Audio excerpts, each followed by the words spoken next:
right, good evening, everyone. Good to see everybody. All right, so let's get started.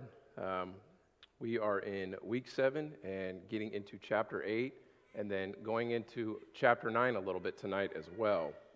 Chapter 8 and chapter 9 are somewhat short and kind of paralleling with some of the topics we're talking about tonight, and 4 more chapters in 3 more weeks. So I'm obviously have to find ways to squeeze 2 chapters in 1 week. So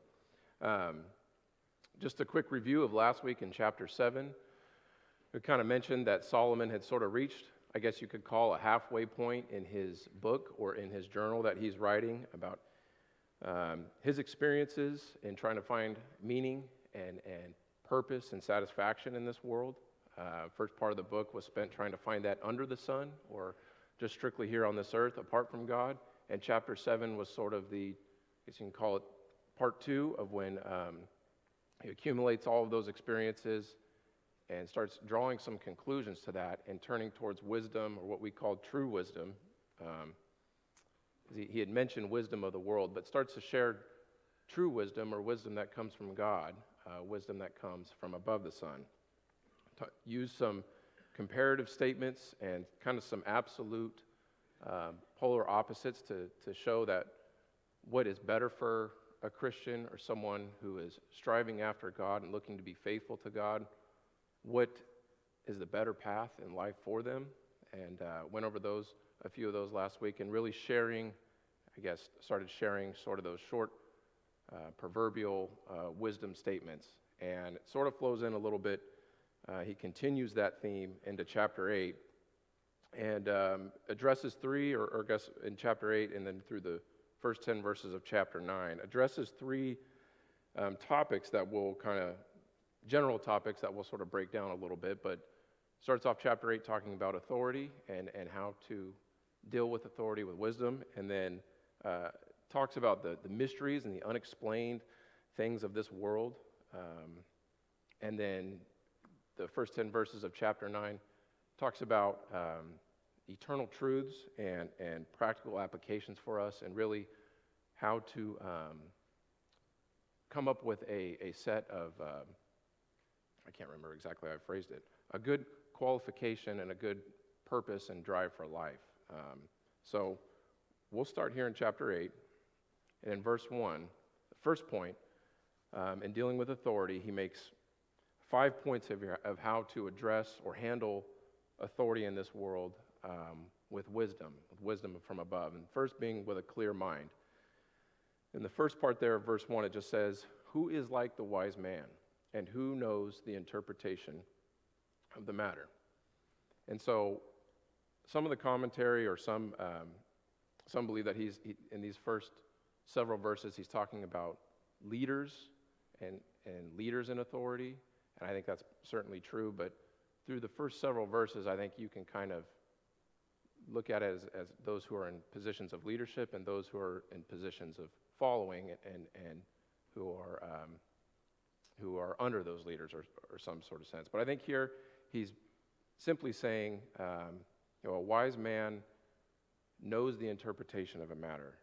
And I think somebody, I guess, who sees the big picture, who has the ability to clearly identify problems and clearly identify solutions, is not quick to come to a conclusion.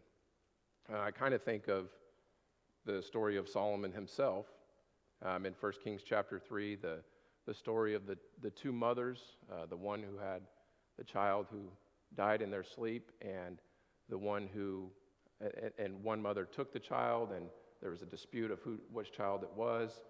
And Solomon settled that dispute, and you can read about it in a very clever and wise way. And stories like that, it says towards the end, his reputation and wisdom spread all throughout Israel.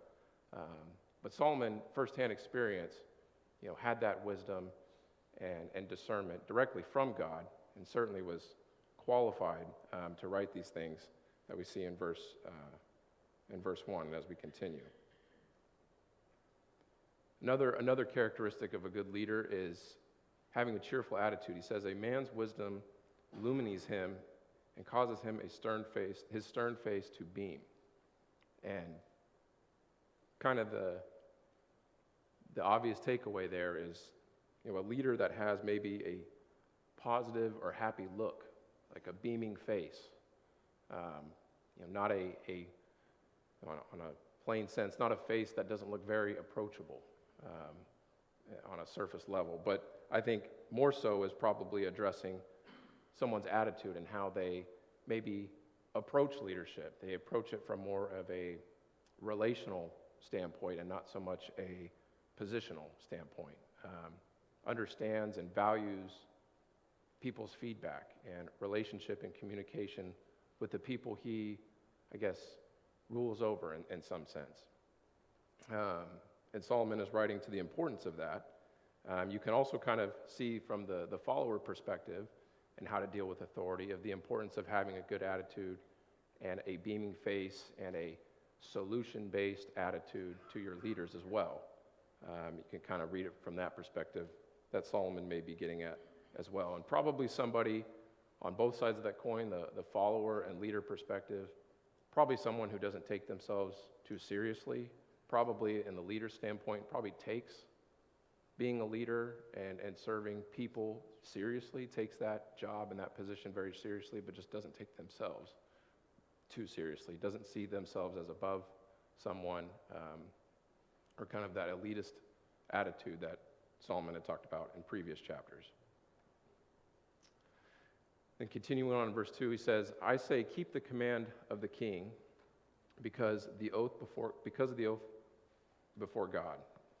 Do not be in a hurry to leave him. Do not join in an evil matter, for he will do whatever he pleases. In verse 4, since the word of the king is authoritative, who will say to him, what are you doing?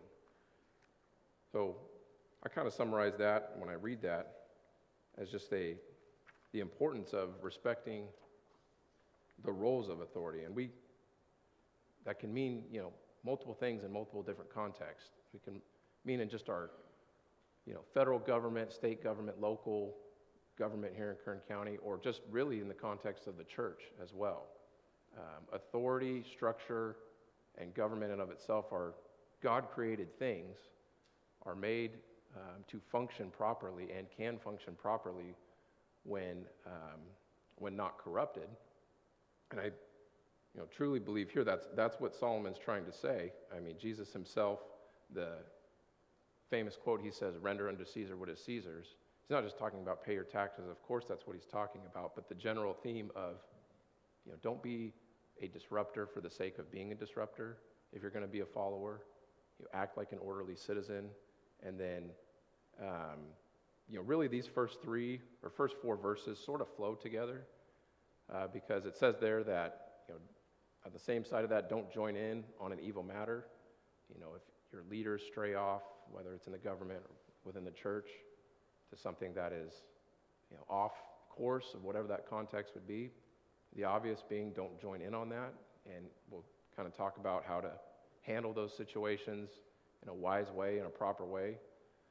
But ultimately,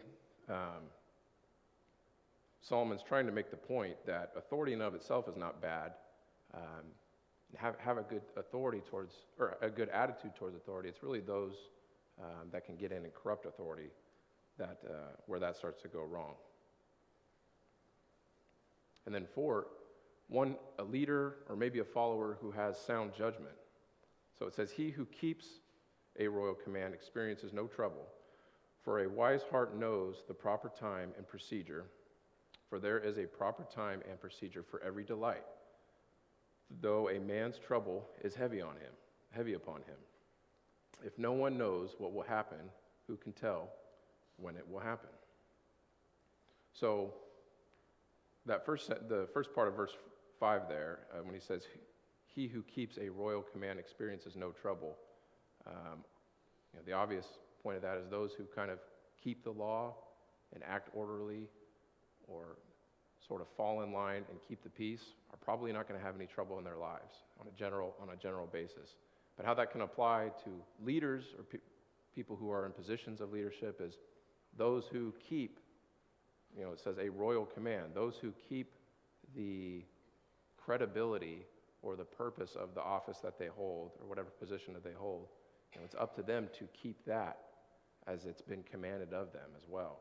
And sort of these first several verses, there's a relational, back and forth between leaders and followers.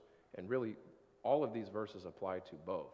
A lot of the commentary you read really talks about just leaders in this, and maybe that's true, but as I started sort of reading through of it, a clear mind, having a good attitude, having a discreet tongue and respecting authority and sound judgment, that's something that should be basic wisdom fundamentals that both sides of those coins, both leaders and followers, should be sticking to.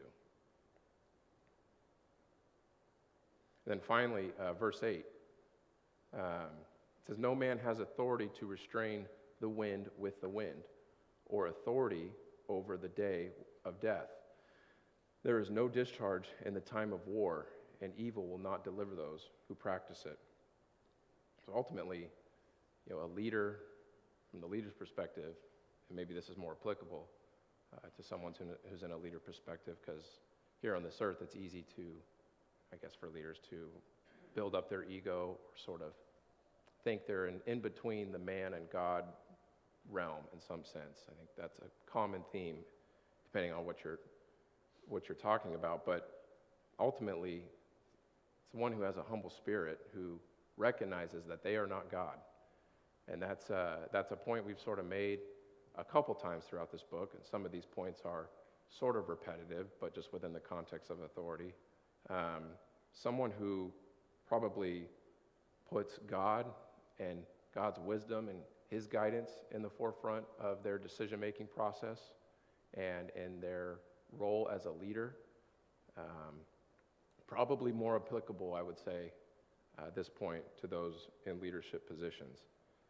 And think about it in the context of the church. And when he concludes these thoughts, he just says, I'll back up a little bit. But think about it in the context of the church and thinking about what we had to deal with sort of during COVID. And that whole it's strange to think we're coming up on 4 years of that, 4 years ago since that really started happening. But, I can remember like in March and April, kind of just during the time when no one really knew what was going on. There was all kinds of different theories out there, and we sort of didn't really know how we were going to operate here. And that was a huge pressure on, obviously, the elders here and the leadership here to try to handle the situation of our local, state, and federal governments, but also adhere to the duty of the church. And I guess you could say keep the royal command as elders of what, meeting together and trying to find the best possible way we could do that. In my opinion, I think during that time it was very stressful maybe for our congregation and tested us in different ways that probably I don't even know about. But ultimately, what we see on the end of that is the leadership maybe from the elders that displayed all of these things, and I know from what I witnessed from a lot of the members here of a lot of support as well. So reading these things, you can kind of look at it from a federal or state government perspective, but it's very applicable to how we operate here as a local congregation, and very applicable to how we examine our elders and deacons, and then how we sort of examine ourselves and how we play a role in the church. That's obviously one of the main teachings of Paul in the New Testament, of how each one of us have different talents and have a different contributing factor to the church. We all are pieces of a body that make up the body as a whole. And in a way, you can read these first several verses and draw that same conclusion as well. So, is there any thoughts on that? If not, Solomon sort of concludes his thoughts in verse 9. He says, "All this I have seen and applied my mind to every deed that has been done under the sun, wherein a man has exercised authority over another man to his hurt." So That's really the obvious what not to do with leadership. And kind of sadly what we see throughout the world of how authority in and of itself is not a evil thing. It's been corrupted by man, and as it says there, has been used to hurt their fellow man. And Solomon, in his position, had different relationships with the nations around him. Probably observed local leaders within Israel, within his own nation, and certainly, can give some credence to this statement and probably observe this firsthand. And it's certainly a problem and still exists in this world today. So, as we get into verse 10, sort of starts to take a bit of a different direction. Starts talking about and addressing some of, like I said, the mysteries, or maybe some of the unexplainable, or from the below the sun perspective, the human mind perspective, maybe some just unsolvable, hard logical things for our human minds to wrestle with. Things that we've sort of talked about already in this class. So verse 10. So then I have seen the wicked buried, those who used to go in and out from the holy place. And they are soon forgotten in the city where they did thus. This too is futility. So he's talking about people who maybe were holy or righteous, faithful to God on the outside, certainly certainly talked the talk. And then verse 11, because the sentence against the evil deed is not executed quickly, therefore the hearts of the sons of men among them are given to do evil. So he says that there after verse 10, and just giving an example of someone who, attended worship or on the outside seemed to portray a life of faithfulness to God, but were actually wicked and involved in wickedness. And it says within their own city, when it came for them, when they died, they had an honorable funeral, and everybody remembered this person as a great person. And Solomon says, I've seen that, and in the fact that that person was actually wicked. This too is futility. And he's said that phrase probably 20 times so far in this book. Why do you think he makes that conclusion about when describing this kind of person? Nolan. You think he's referencing his own personality? Because, he was straight away at one time, and then he gave in to all these foreign women and totally went off the path. That's interesting. I actually did not. Yeah, there's probably a bit of self-reflection in that statement. Yeah, that towards the end of his life, maybe you can't help but think that maybe he's initially writing that about things he's observed, but had to cross his mind a little bit of his own experience and where he was at in his life, certainly. Kind of that this too is futility statement. Obviously it's this too is meaningless or vapor, or he's actually used it or classified it as this is also a great evil. And that's kind of how I read this is someone who's trying to deceive God, I guess, and simply saying is that's a wasteful effort. God is obviously not fooled. You may have fooled mankind and the community around you, but that life, that was futility that you lived, essentially. That's kind of the takeaway I get from that. And then verse 11, kind of interesting, basically saying, the frustration of, someone, the unjust situation of someone committing evil deeds, evil crimes, and either taking forever to get prosecuted and serve the punishment for those crimes, or actually never getting prosecuted at all. Solomon, from a leadership perspective, he probably could see the frustration of that, because the more that goes on, it sort of spreads like a disease throughout the community and kind of sets that tone of, this is how things are around here. I guess I guess I can do these things too. He doesn't really, the reason why I put this under the mysteries category, he doesn't really come up with a solution for it, doesn't have a super wise answer for it. He simply presents it. And this is obviously something that was going on at this time and at that time, and certainly goes on today. And so let's continue. There's more along this theme.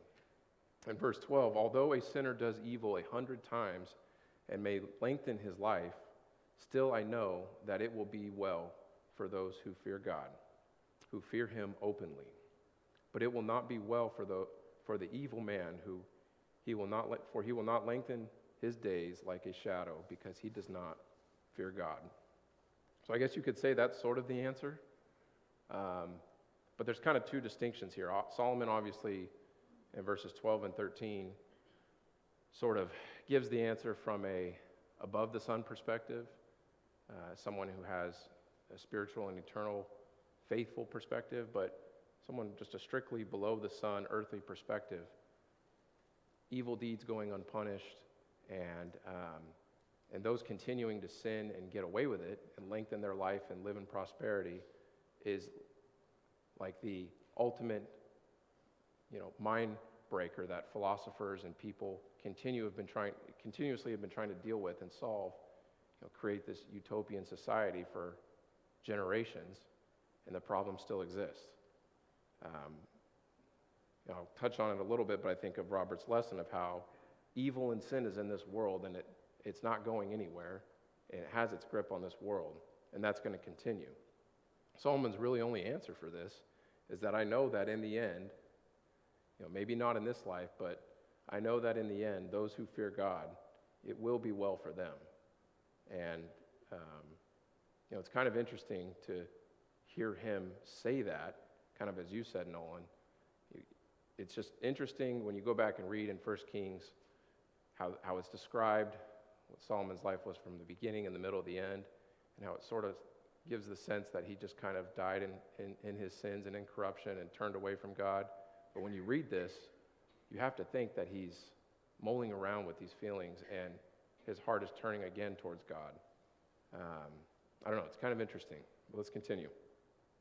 The second mystery that I've kind of sort of read through this, starting in verse 14, is there is futility which is done on the earth, that is, there are righteous men to whom it happens according to the deeds of the wicked, and on the other hand, there are evil men to whom it happens according to the deeds of the righteous. And I say that this too is futility. Now this is kind of where I sort of wrote the note down that it reminded me a few weeks ago, Robert, of that lesson you gave on just evil in the world and how that obviously causes problems for multiple different reasons, but causes problems for those who are in the faith or who are trying to get into the faith of just that rational hurdle of why does things like this in verse 14 exist? Why do good things happen to bad people? Why do bad things happen to good people? It's not fair. From that under the sun perspective, that's certainly the case. And it really can't be explained past that. And that's really the ultimate struggle there. Again, kind of doesn't really provide an answer, doesn't really give a wise solution, I guess, per se, for this. But I think if you kind of think about it further, to me, I think he does. I'll let you comment, Ian. Maybe you. I was going to say, maybe you should go ahead. Yeah. Well, he says, I say this too is futility. And it's like the old saying of like the ultimate cliche of like it doesn't actually matter. It's futility. It doesn't actually matter what happens to you in this life. That's a very blunt, black and white, absolute statement to make to someone, especially to someone who's experienced an immediate tragedy or loss of loved one. Just go up to them and say, well, it's futility. It's not going to matter anyway. That's not going to be received very well. And we talked about that last week of, experiencing death and having to face death. But Solomon's really getting to a much deeper point here. And Ian, maybe you want to share some thoughts. To me, it seems that he's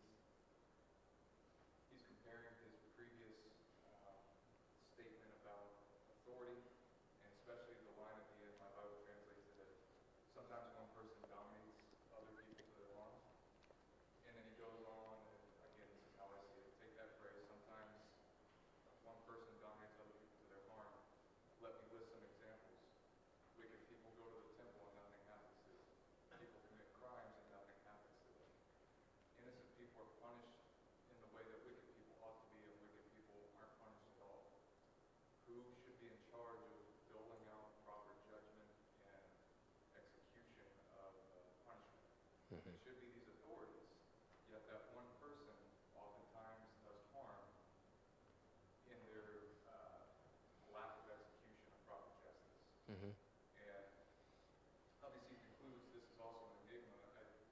I might say it's an enigma as to why. It's not an enigma as to how. The how is that the authority failed because people are fallible and people are wicked, frankly. So that's how I see these comparing these ideas of authority should be handling these problems that we encounter, yet they fail constantly, which is interesting again why it relates it to God. It's not going to go well with God, right? Mm-hmm. But here on earth, with these human authorities, it seems to be doing just fine for some people. Yeah, It's reversed how often. totally. Robert, did I see your hand? Yeah, but Sorry. I won't wait till after. Okay. No, I mean, I just, I try to, when I read these verses, I just, he's made the theme throughout this book of above the sun, below the sun. And I try to read that from a above the sun perspective and below the sun perspective.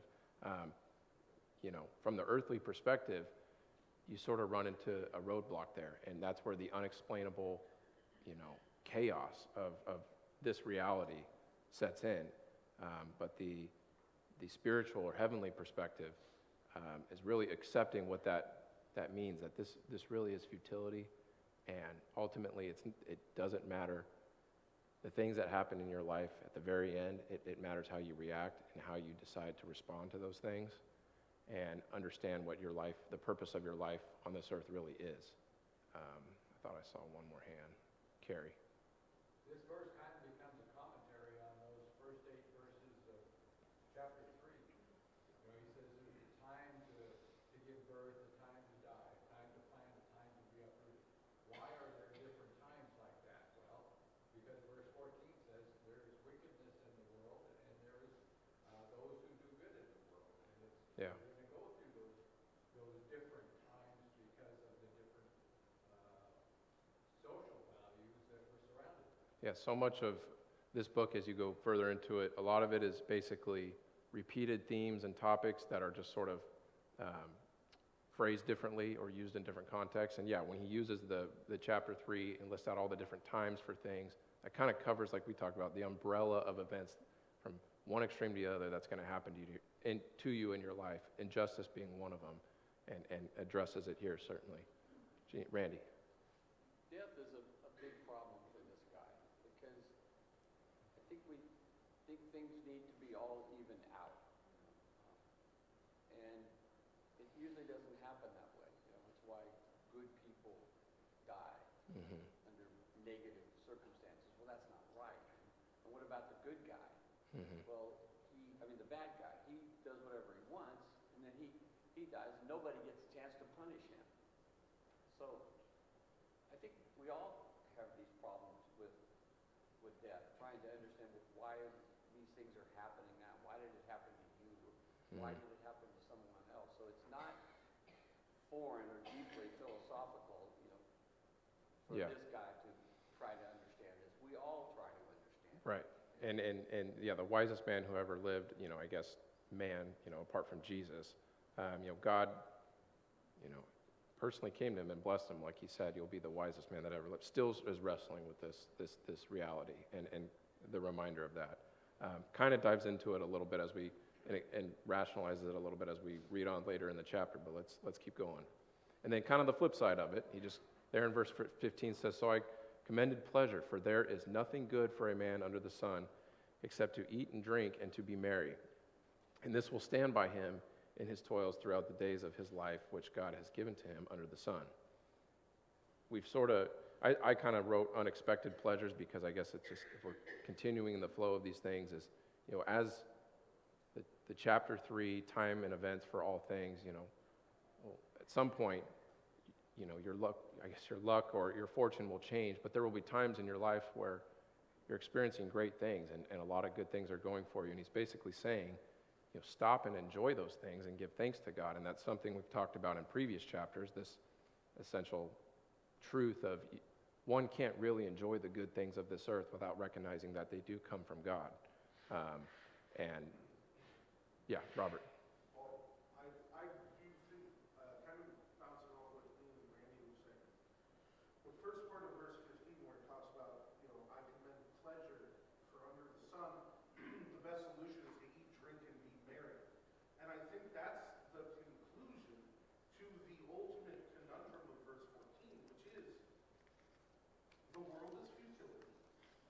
life under the sun, life without God, it doesn't, as rightly said, the death does not measure out in the end.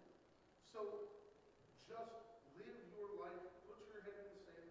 Don't worry about all these loftier things. Don't worry about trying to make things equal, because it's not equal. It's all corrupt. It's all futile.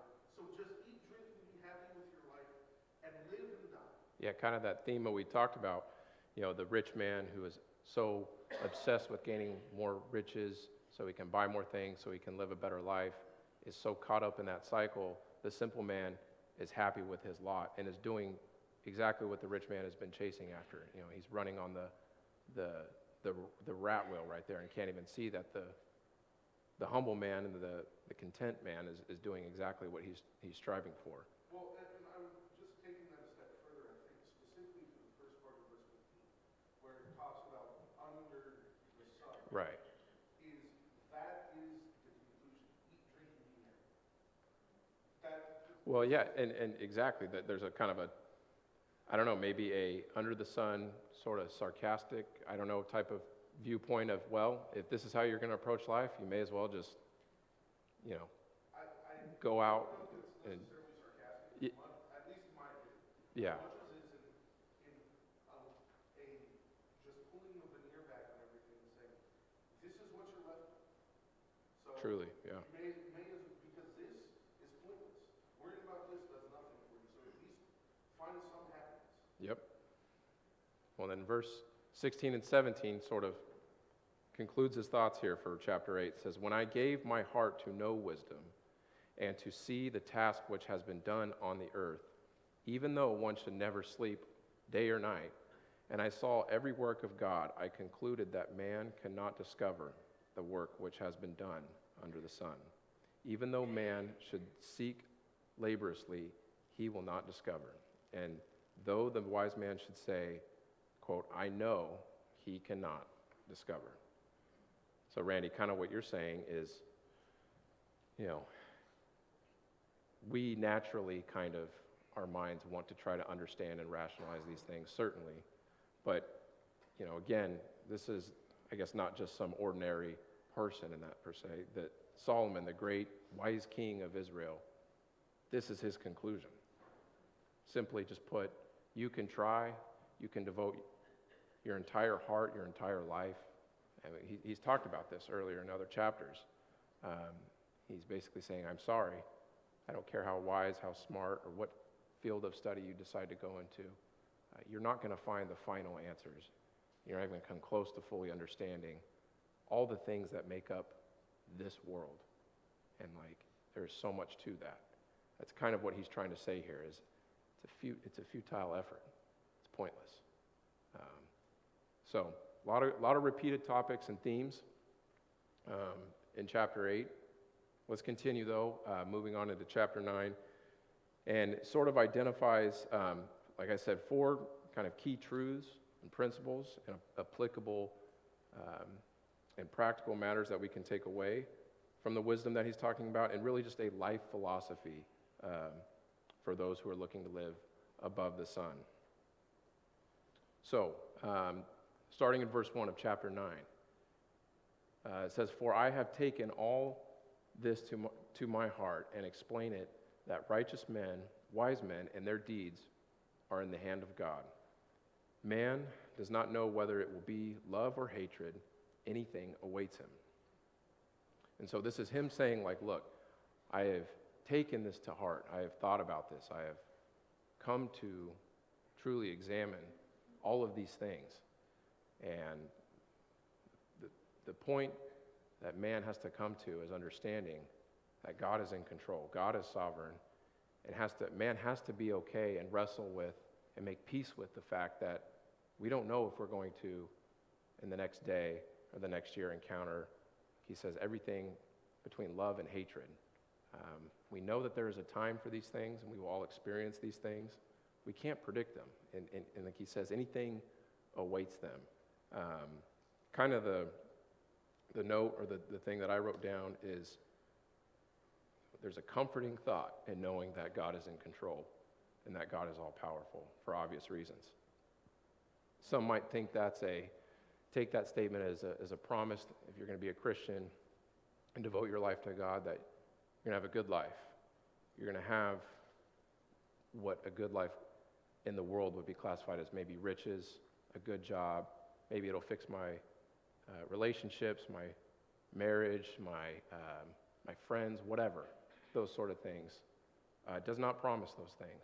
God does not promise those things. It simply says God is in control. And really what that promise is something much greater than those things. It guarantees a God who loves us, who cares about us, and will not forsake us. That's really the ultimate point that he's trying to get here. I think the world and us as Christians sometimes start to feel that what you just said was the truth, that if we're living for God, everything will work out for us. But in actual reality, it is not that. It's that even when things fall apart, when our marriages fall apart, when our relationships, in our jobs, and our finances fall apart, and we're still following God, that is the true victory. When we lose our faith because of that, we've lost everything. Absolutely. And it boils down to that above and below the sun perspective. But under those circumstances, that's when one's position of where you fall in between those two categories, that's when it's really tested. So point two, or key truth number 2, is the certainty of death. We've already touched on that. But in verse 2 it says, "It is the same for all. There is one fate for the righteous and for the wicked, for the good, for the clean, and for the unclean, for the man who offers a sacrifice and for the one who does not offer a sacrifice. As the good man is, so is the sinner. As the swearer is, so is the one who is afraid to swear. This is an evil in all that is done under the sun, and there is one fate for all men." So, we've sort of touched on it a little bit, but to me, Ecclesiastes has many different, themes and different examples of trying to get to the same point of above and below the sun. But to me, this is kind of a central cornerpiece theme of this book, is what does one do when they truly confront the reality of this? If a person can get to this point and I sort of wipe away their perceptions and opinions on the world and what it means to be in this world, and accept these very truths that, again, this is futile. It doesn't matter if you're good or evil in some sense. We all will die physically in this earth. And what are you going to do with that reality? And how are you going to accept that? And what are you going to do about it, basically?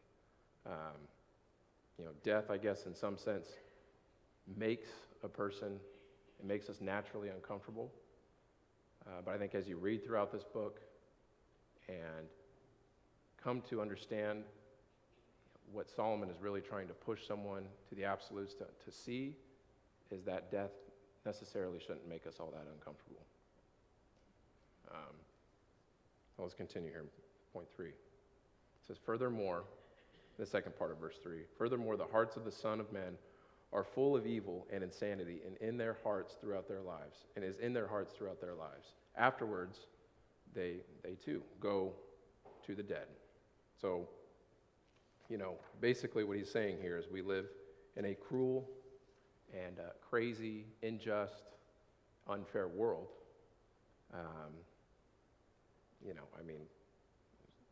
There's a random thought that came to my mind when thinking about this is like we live in a world where if you were to, I remember a story, if you were a rancher was losing a lot of his cattle to wild wolves that were attacking them, and it was getting out of control. They were getting through fencing, so he put out some poison. I think this was somewhere out in North Dakota or Montana. It was an article I read a long time ago. And some bald eagles got into the poison, it killed the wolves. The wolves died. Bald eagle got into the carcass of some of these wolves. The bald eagle died and came across Fish and Wildlife, and they were able to trace the person. They were prosecuted, huge fine. You could look it up and Google it. We live in a world, if you were to completely accidentally, without intent, harm or kill and endanger an animal, it's a federal crime, major fine, possible prison time. Depending on what state you live in, if you were to destroy a child before they're born, you could operate with impunity.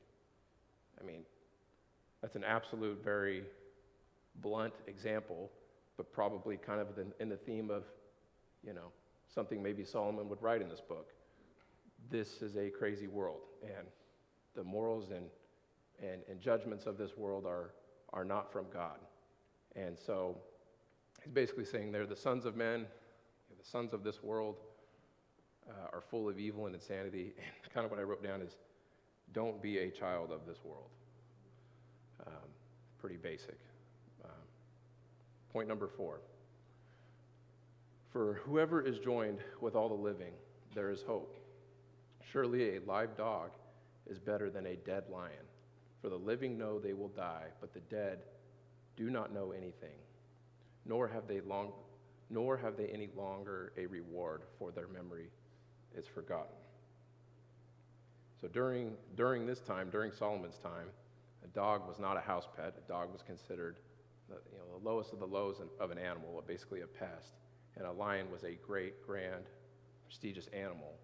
And he's making kind of the paradoxical statement of it's better to be a live dog than a dead lion. Basically saying that where there is life, there is hope. And if you're someone who has not come to accept some of the truths and the wisdom that Solomon has been talking about, while you're on this earth, there still is hope. Those who are a grand lion, who lived a life of a grand lion at that time, but are dead, their memory is forgotten.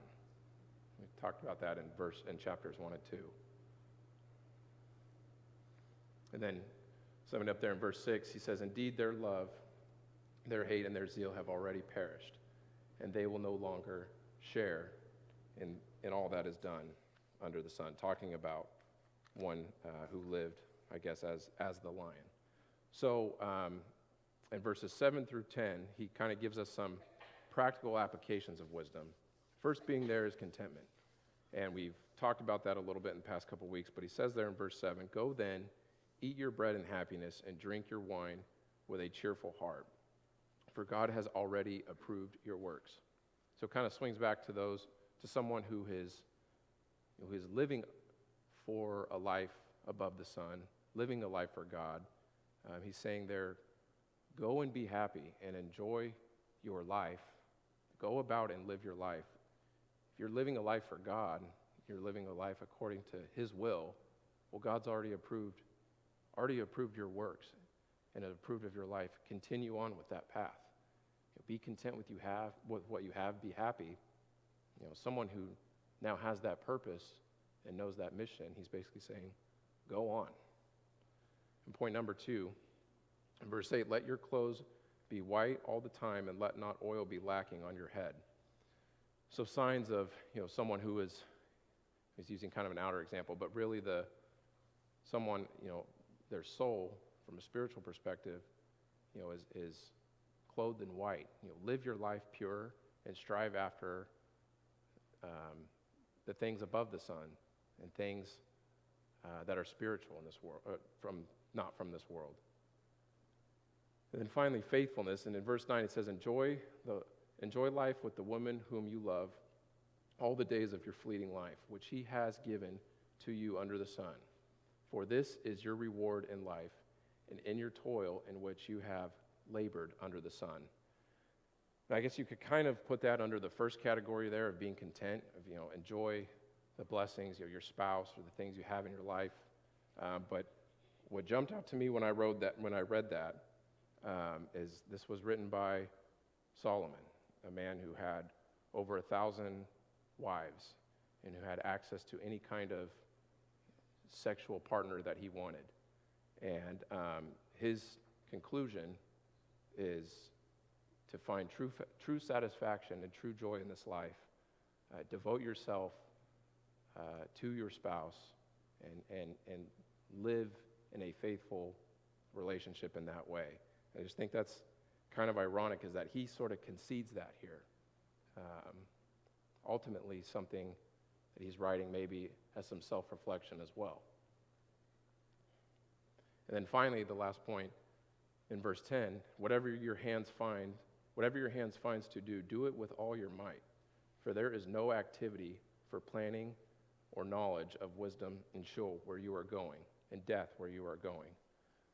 He's basically saying, now that you know, and now that you have found the purpose for your life here on this earth, and that it's for a destination above the sun, he's saying, live your life. Go on and do the work of God. Do it with zeal. Do it with purpose and determination. Whatever you do in your life, if you whatever occupation or whatever role you have in your life, take it seriously and do it to the best of your ability, and be the light of the world as you're doing it. Not from a worldly perspective, being, having an everyday job, being a parent, a mother, a father. These aren't glorious tasks or glorious roles, but this is exactly what he's talking about. Those are the most basic and fundamental and important roles for someone in this life.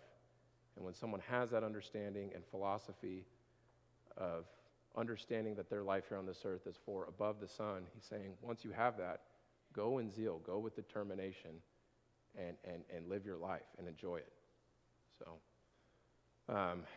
next week, if there's no final thoughts, next week we are having singing, a little bit over. So we will take a break next week and then get into the rest of chapter 9 and chapter 10 2 weeks from now. So that's all I've got. So thank you, everyone.